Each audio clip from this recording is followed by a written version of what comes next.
Hey, Eve, were you with me earlier today? Can you hear me, Eve? If you would type that, that would be awesome.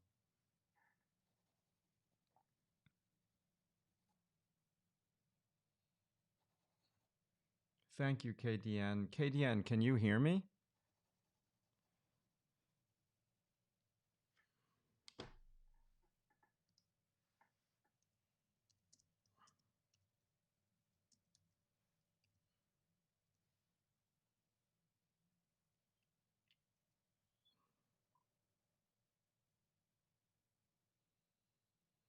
Thank you, Eve.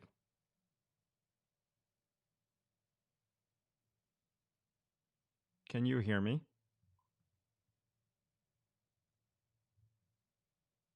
Okay, cool. Thank you so much. I appreciate that. I'm just kind of messing around here. This drawing is going to be done soon, so um, I just wanted to share it a little bit because people were, thank you, Eve, wanted me to work on it a little bit longer on video, but I didn't realize that when you go on a live stream that you need to go to the bathroom after a while.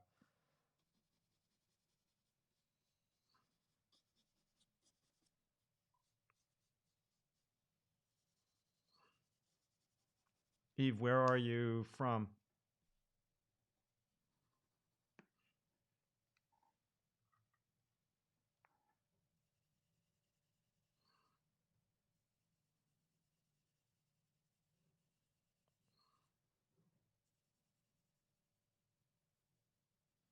I'm just pushing the pencil into the paper.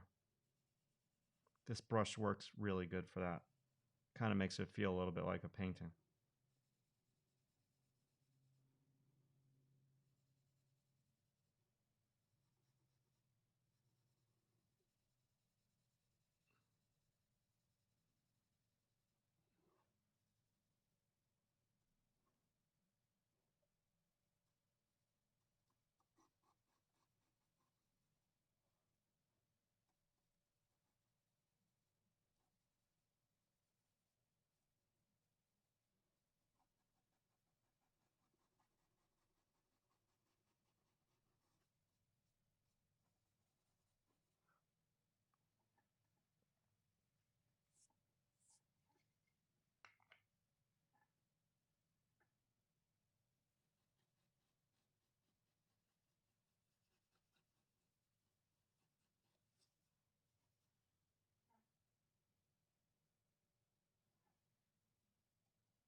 Ah, New Jersey. Major quarantine center, just like New York. I'm on Long Island in New York. I guess I'm going a little stir crazy. That's why I'm doing these live streams.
Does anybody have any questions on this?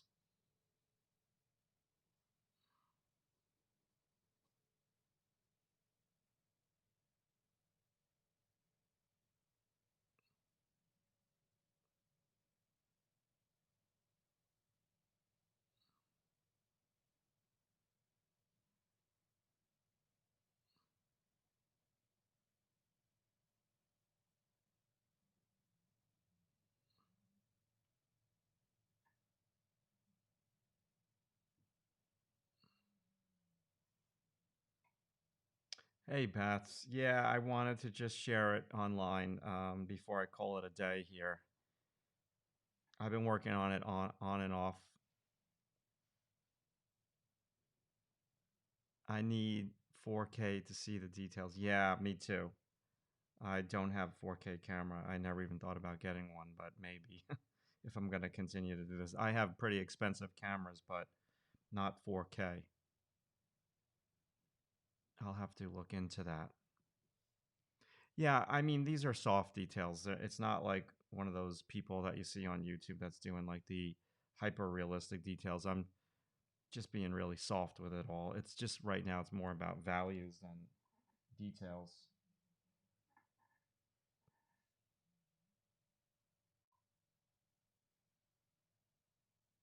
Thank you, Eve. Yeah, it's a lot of fun, no doubt. I mean, it is like beyond soft. And I have been playing with this white kind of marker thing, which I've never used on paper, and it seems pretty cool. Um, my pencil is kind of dirtying up the tip a little bit, but um, I put a couple of strokes in and it worked for me. Let's see here.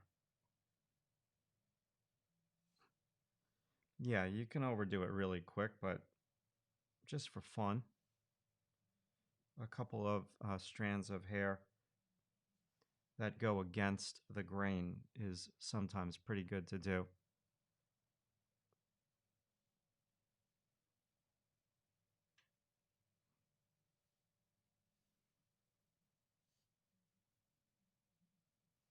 Yeah, and I should do some up top.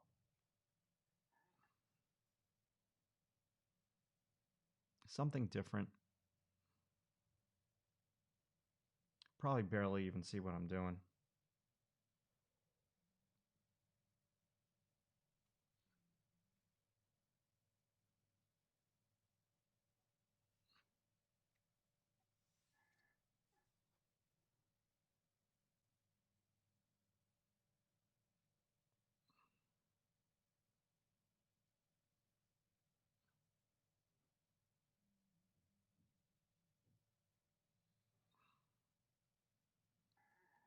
Yeah, don't want to overdo it with that. Just having fun and experimenting.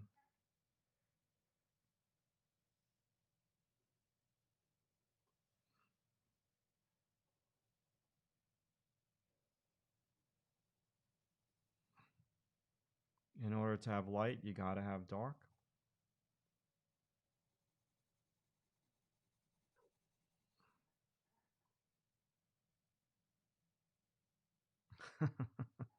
Hey, Alex, thank you so much for checking in and checking it out. Yeah, he's a dude, no doubt. I started this morning, went live with it this morning, and worked on it on and off throughout the day. And I just figured I'd share the final because I don't want to overdo it.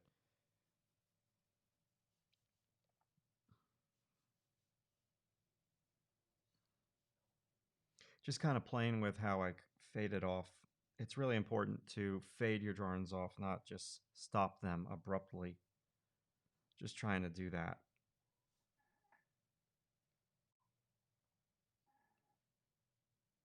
This piece is tiny. It's super tiny. I thought I had a ruler here. Yes, I have a ruler. I'm prepared. Super tiny.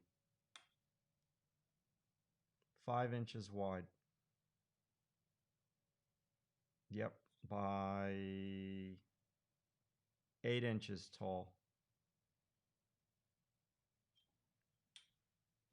So I some this is a pretty big head for me. Let me just grab this. One moment. Yeah, this is a pretty big head for me. I don't work big. Most of my figures are about 17 inches tall on an 18 by 24-inch pad. So technically, this is big. Yeah, so you can see it a little bit better with this ruler. So we are 5 inches wide, but his head is 6 inches tall by 4 inches wide. So it's tiny. Thank you, Staps? Stan Staps. That's a tongue twister. Thanks, man. I've been doing this for a long, long time.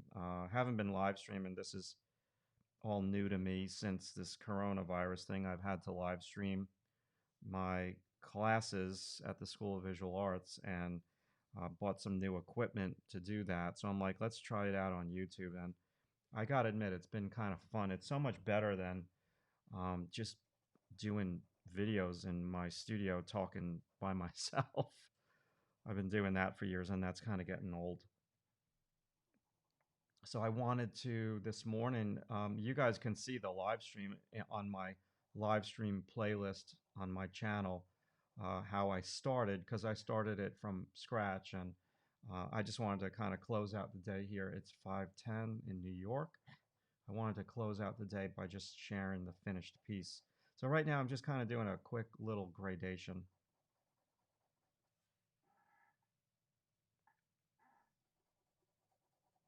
And I'm going to push that. I started with the brush early on, pushing the pencil. I like to use a brush instead of a blend-in stump. Just looking.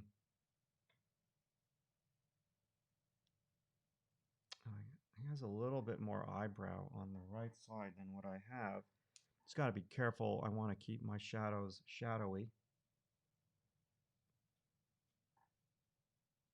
I don't want to go too light in the shadow because then I'll just flatten it out. And his eyebrow is tilted the other way.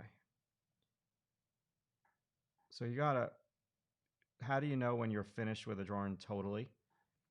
You know you're finished when you do something and it screws it up when you're almost near completion. So I want to tread lightly with that, but when I look at him, he has some eyebrow there. Got to be careful with that.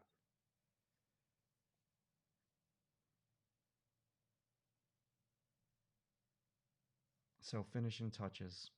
Everything on this Bouguereau painting is beyond soft. The advantages of the brush is that you could use this brush to push the pencil into the tooth of the paper. And it has a really, once you get residual pencil on the brush, then you can actually draw with the brush, almost like you're painting. So there's many, many advantages. Like I don't really do blend-in stumps. Um, yeah, I'm doing, so this is called a reverse gradation. So you put a dark against the light, light against the dark. It's just the reverse. And then you gradate over kind of subtly like that.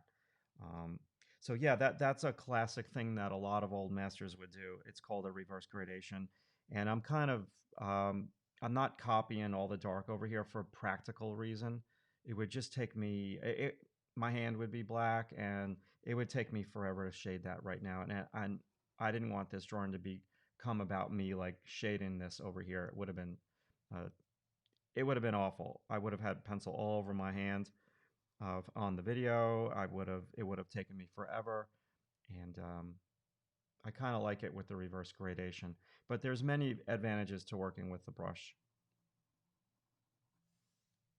I'm a little torn with his eyebrow. So when you guys are at this final stage of the piece, you really want to look more than you draw. Because overworking it could come really quickly.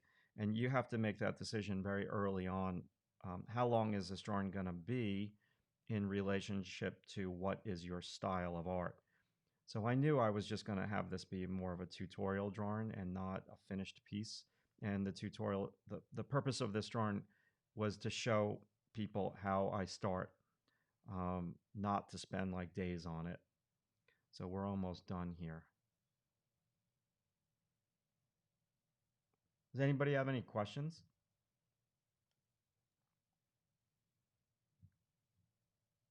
I'm just looking at the piece.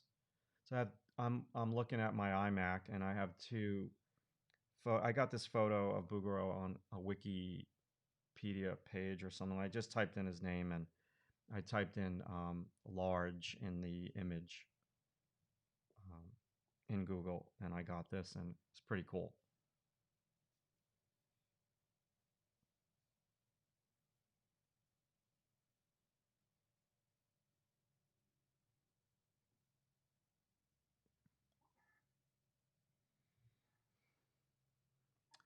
Favorite part about teaching at SVA?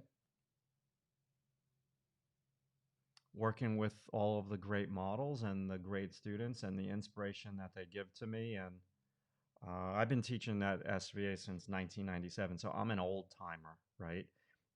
So I started teaching there in the illustration department, and I was teaching principles of illustration. Then they asked me to teach a life drawing class, then two life drawing classes, um, and then it kind of just went crazy from there. And now I only teach two classes. So I teach drawing to animators, which is basically how to draw anything. And I teach an advanced life drawing to fourth year animators. So it's a lot of working with a model. So to answer your question, uh, it's you get to work with some really great students that are extremely talented and they want to be there, at least most of them. Sorry for hitting the mic, you get to work with the best models in New York City, in terms of life drawing models. The facilities at SVA are, at least my two classrooms are awesome. Like any institution, there's always going to be one or two bad classrooms, but my classrooms are the best. Yeah, I'll do the museum classes if this Corona thing ever goes away. Um, I'm probably going to replace the uh, summer classes with. I'll probably draw some statues, doing like a live stream like this. But yeah, I want to do the summer classes at the Met. It's so much fun.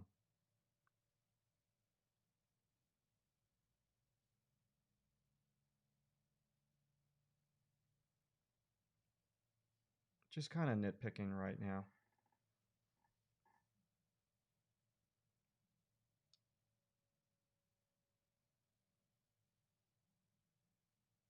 Just got to look back and forth, back and forth.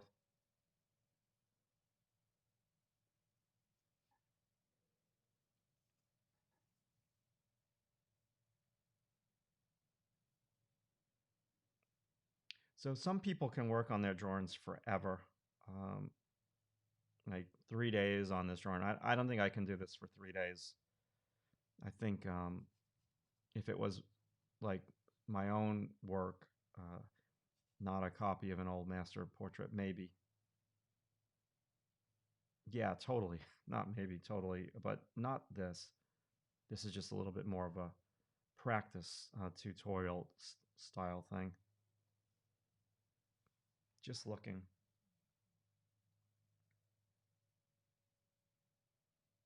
So when you guys draw, you want to at least look at your drawing 50% of the time. And 50% of the time, look at the reference or the model. 50% of the time, look at the drawing. Don't look at the drawing 90% of the time and look at your reference 10% of the time, because then it becomes a memory drawing.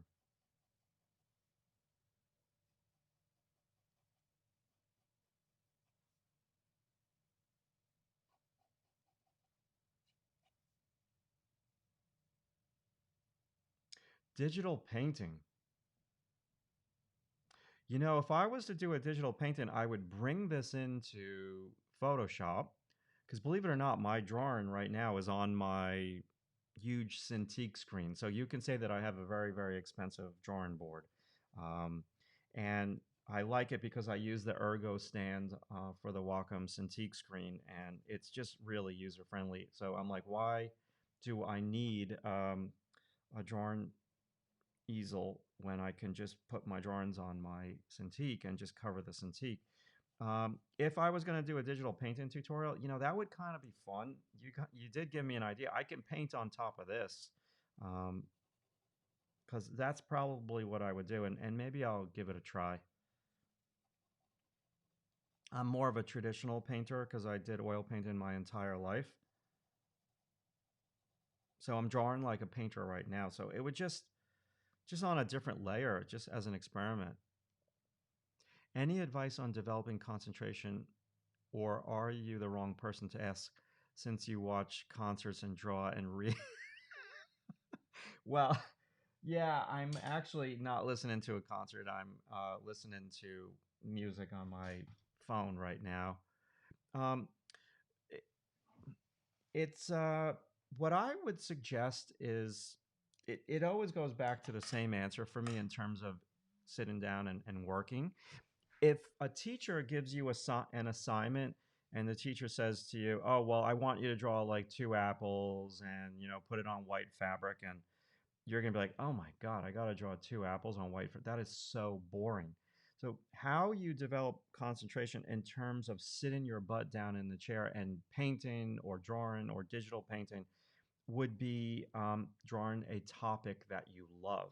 Okay, I don't have that drawing near me, but you have to draw the subject matter that you like. And in terms of concentration, like if you like looking at what you are drawing, you will sit down for a longer period of time. That's super duper important. And then the other thing is that you want to take it in 20-minute increments. So sit down and work for 20 minutes, set a timer. That's what we do in the classroom. We work with the model for 20 minutes and then take a 5-minute break.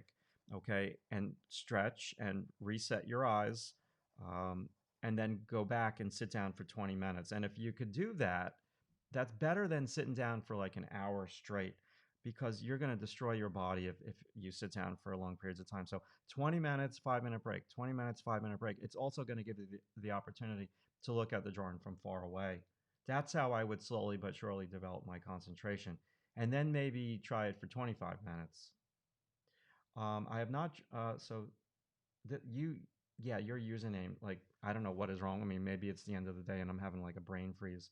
Um, Stan Staps. I have not drawn for over a year. Watching you work has inspired me to have another go and see if I can't improve. Thank you. Yeah, the UK. God, I have a lot of students from the UK. Uh, so God, start small, okay? Uh, Draw a subject matter that you really, really, really like. Um, don't try to draw something that is so complex in the beginning. You're welcome, Brad. It's kind of like, oh my God, the sun is coming out. It's a miracle. It's been raining all day and freezing. Um, Start with something that is manageable. For me, landscapes are easy, right? Uh, I love drawing skies and open fields, and that is very easy to me. Start with what is kind of easy. To me, this Bouguereau piece is easy because he's already done the hard work. He's already figured out where the lights and shadows are on his face, and I'm just copying them. So, another thing to get back into drawing is to make sure that what you are drawing, if you're drawing a still life in your room, a model on the modeling stand, or a photo, um, make sure there's good light and shade on it. Let me just multitasking right now. Sorry, this is very rude of me. I was only going to live stream for a little bit. Um,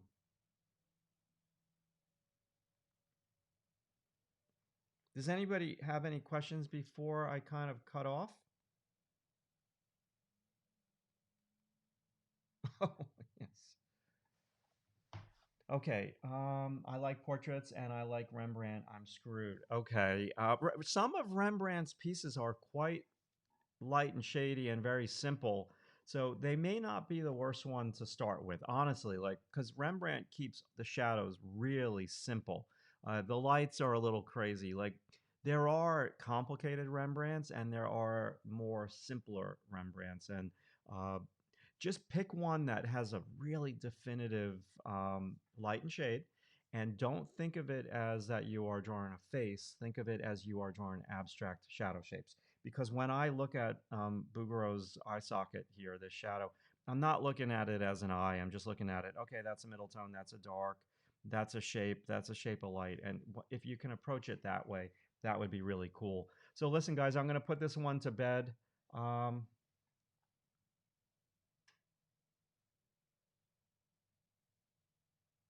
you can see my messages.